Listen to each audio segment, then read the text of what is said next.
sisters in peril. Former Jedi apprentice Ahsoka befriended two sisters, Trace and Rafa Martez, who grew up in the underworld of Coruscant. After learning that the sisters blamed the Jedi Knights for the death of their parents, Ahsoka must decide if she's willing to reveal her Jedi past and use her skills to aid in their escape. Fearing her new friends will feel betrayed by this revelation, Ahsoka is left with a difficult choice.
Oh, greetings, Bucketheads. Mevar Tagar. Welcome to our 259th Spice Girls smuggling episode of Mando Vision. I'm your host, Noir Guy Tom, and thank you so much for checking out this small, independent Star Wars podcast. Remember to reach out to us on social media. We're at Mando_Vision on Twitter /X and Instagram. Email the show, mandovisiontom@gmail.com. Be sure to like, subscribe, follow, and share this show with all the Mandalorians in your covert. All right, Bucketheads, we are here to conclude the Martex Sisters arc of the final season of Star Wars: The Clone Wars. And as we've discussed in the past, this is a often attacked 4 episodes of this final season. If you go online, you'll see many, many, many negative reviews of this 4-parter, and they often have to do with the Martex sisters themselves, and as I have documented from my perspective, there have been some ups and downs with both Trace and Rafa Martez, but again, I'm trying to look at the bigger picture on this arc, and that is mostly having to do with Ahsoka and her journey, and this episode has a lot to do with those next steps that Ahsoka needs to take, and understanding that, yes, she's not a Jedi, but in many senses, she still is and always will be a Jedi. And as I have often said, I think that Ahsoka not being bound to the institution of the Jedi itself makes her a better Jedi in the long run, because she's able to focus on helping people, doing the right thing, not bogged down in politics, not working for the whim of the government. I think this allows her to be a more true to what it is to be a Jedi, and thus being more true to herself. As we conclude this arc, I did want to mention the fact that, you know, initially when they were doing the work for these episodes, when they were supposed to be back on in the original run of the show in 2012, it was not the Martex sisters. There was a different character named Nix Okami, who sort of evolved into the Martex sisters when they brought the show back to kind of finish the story, right? So they made some modifications in that. Another modification that we saw glimpses of last episode, and we'll get a little bit more of in this one, is the inclusion of Bo-Katan Kryze and the Mandalorians. Their inclusion has more to do with setting up that final Battle for Mandalore arc, but it's just nice to kind of throw them in the mix anyways. So yeah, there we go. I think that we should just dive into the episode. We'll get to our episode particulars right now. Give all credit where credit is due. Let's do this, all right? This is Star Wars The Clone Wars Season 7, Episode 8, Together Again. Original air date April 10th, 2020. Written by Charles Murray and Dave Filoni. Directed by Nathaniel Villanueva. Our primary cast for this episode. Of course, Ashley Eckstein is Ahsoka Tano. Katie Sackhoff as Bo-Katan. D. Bradley Baker is Fief/The Guard. Tom Root is the manager. Stephen Stanton is Mark Krim. Sam Witwer as Maul. Ooh, spoilers. Tom Kane is our narrator. Elizabeth Rodriguez is Rafa Martez. Bridget Cali Canales is Trace Martez. Sharmila Devar as Ursa Wren. And Josh Brenner as Worker. Thank you for your valuable contribution to that. Our plot for this week, another riveting description. Ahsoka bargains for the sisters' freedom and makes a startling discovery.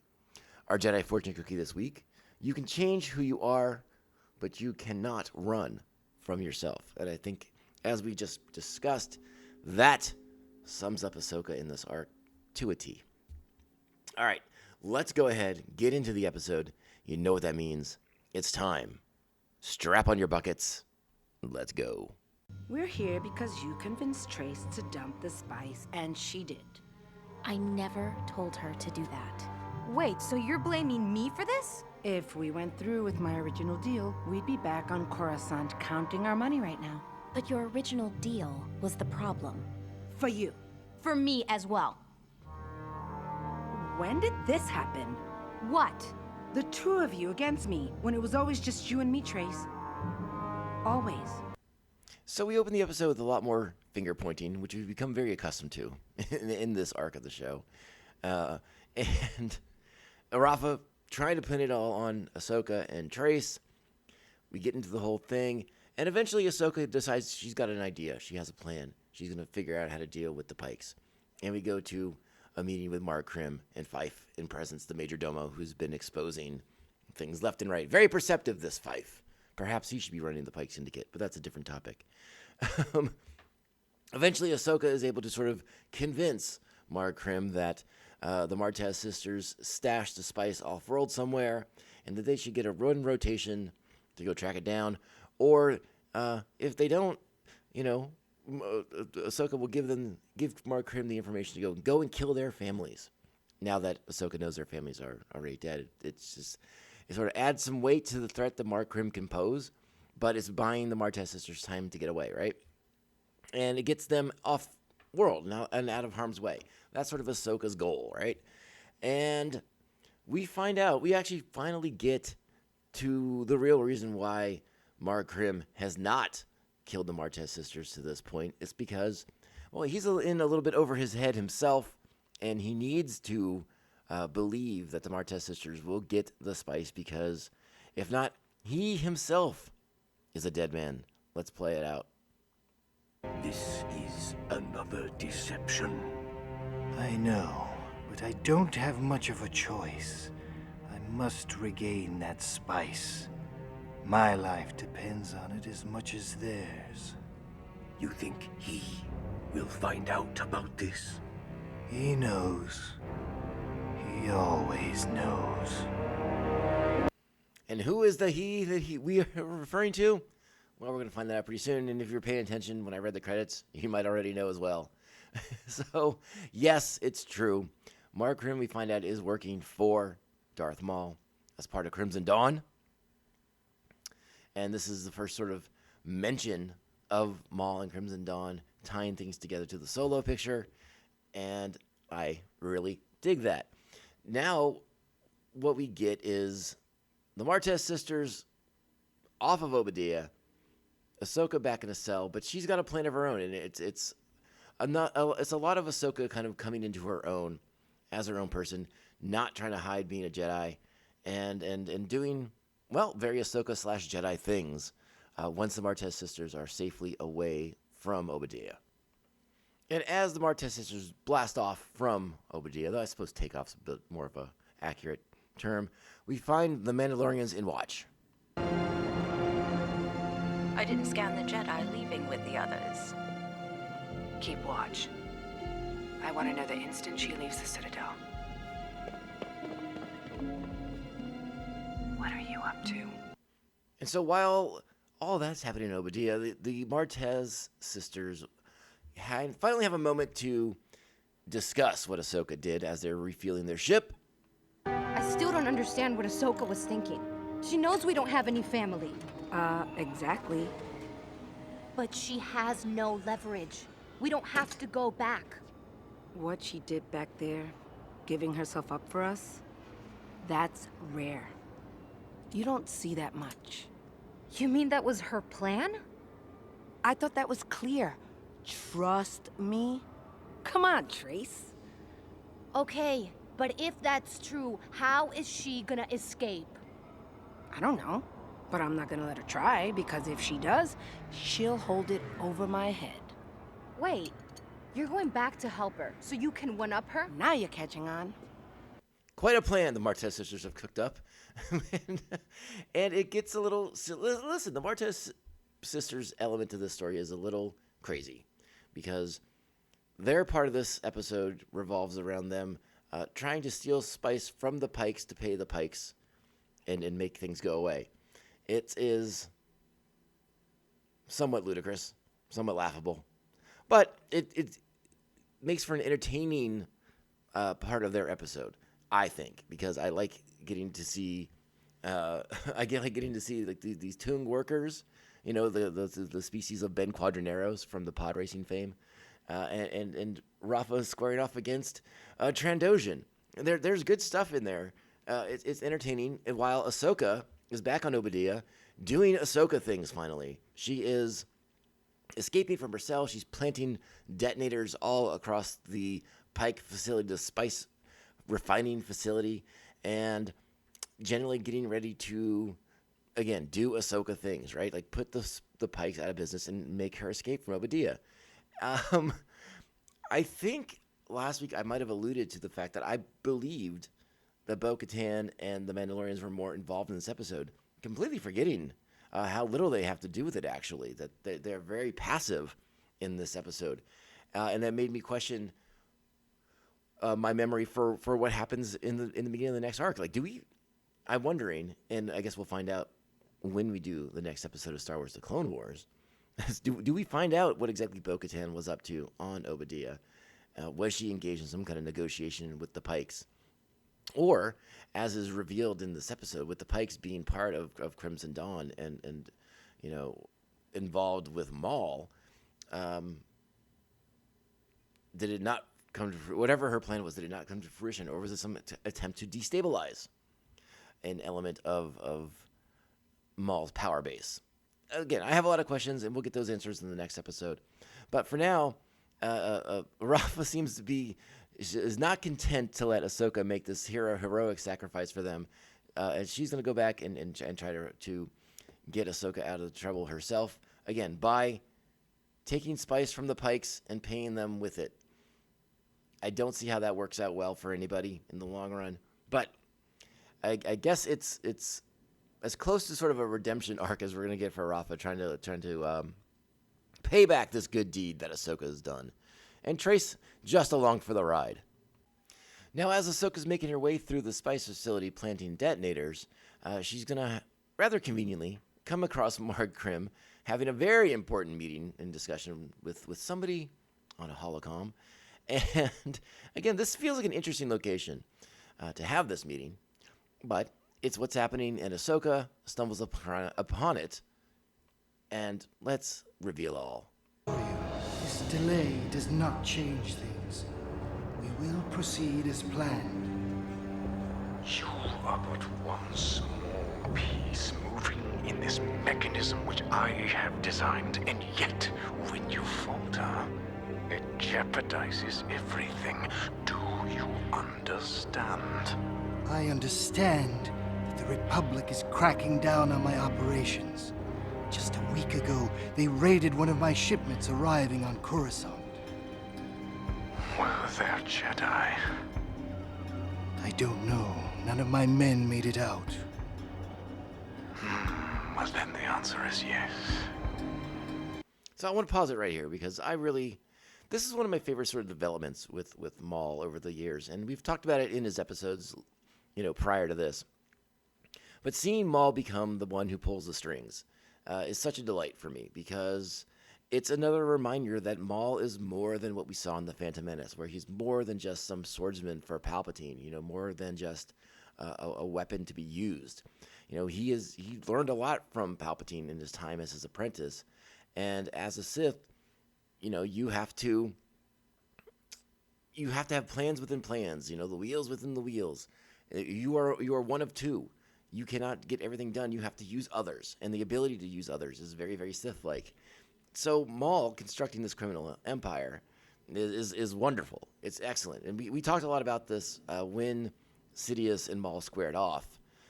When Maul's brother is killed by Sidious.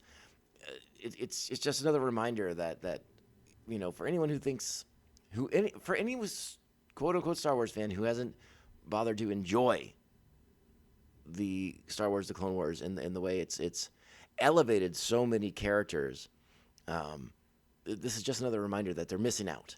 They're missing out because Maul is just fantastic in his role as like sort of like this rogue Sith Lord, right? It's great. Let's go ahead and play the rest of this scene as Maul begins to sense the presence of a Jedi nearby, and we know that the Jedi are still a trigger for Maul. I have things to attend to other than your incompetence. Make sure there are no more delays, and if there are, I am certain Crimson Dawn would love the opportunity to take control of your operation. He plays members of the collective against one another. An efficient way to deal with our kind of business. Surely Maul knows we do not jump to his demand. Would you care to make that clear to him? So from this point in the episode, things move pretty quick from here. We have the Martex sisters engaged in their little scam to take spice from the Pikes to give back to the Pikes. Rafa gets into that beef with the Trandoshan, which I find rather comical and entertaining. Meanwhile, Ahsoka goes to figure out where the signal was coming from. Where was Maul coming from? And she tracks the signal back to Mandalore. That's when Mark Krim and his forces break in to that comm room after being made aware that the prisoner had escaped. And fisticuffs. And Ahsoka reveals herself to be a Jedi. And this all comes to a head as Ahsoka's taken prisoner yet again. But now the Martex sisters come in to save the day? But the revelation of Ahsoka as a Jedi is about to hit the Martex sisters right in the face. Speaking of perfect timing... Stop what you're doing. Look, you don't have to execute her. We brought your spice back. Foolish. We know you are both working for the Republic and this Jedi. Jedi? Her? A Jedi? Come on. I see. So it is true. The Jedi used you both. How unfortunate that your stupidity is so authentic. Why didn't you tell me? How could I? After what you told me about your parents. Wait, so you're actually a Jedi? Was a Jedi. So you're not a Jedi? I was trained, but I left. You can do that? Prepare to execute them all. Look, now is really not the time. And that's where we'll pause that, because it's not the time to get into these things, because action must happen.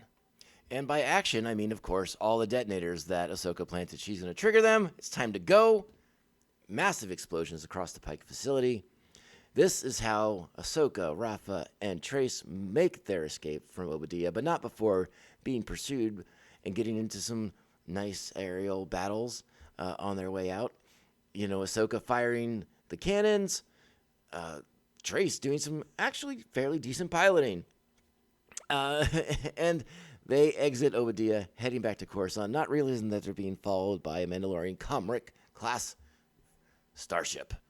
And that will come into play momentarily, but now that we're back on Coruscant, it's time to sort of put a little bow on the Martex sisters' adventures and Ahsoka's time with them. Since the Pikes think I was an operative working for the Jedi, I don't think they'll come looking for you anytime soon. So maybe...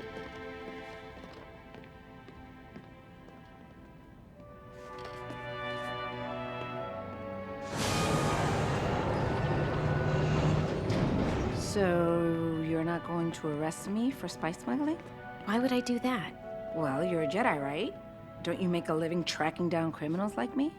I told you, I was a Jedi. I don't understand. Why would anyone walk away from being a Jedi? It's complicated. No offense, but I don't want to hear your complicated story. Let me level with you. You might not think of yourself as a Jedi, but you act like one. Or at least how I want them to be. She's right. We got in over our heads. Without you, we'd be done for. Jedi or not, I consider you my friend. Isn't this sweet? Making friends? Trace and Rafa, back away. So you remember me? Don't worry. Death Watch is gone. And now, you and I have a common enemy. Maul. I need your help. Once we are underway, I will explain everything. Boom shakalaka.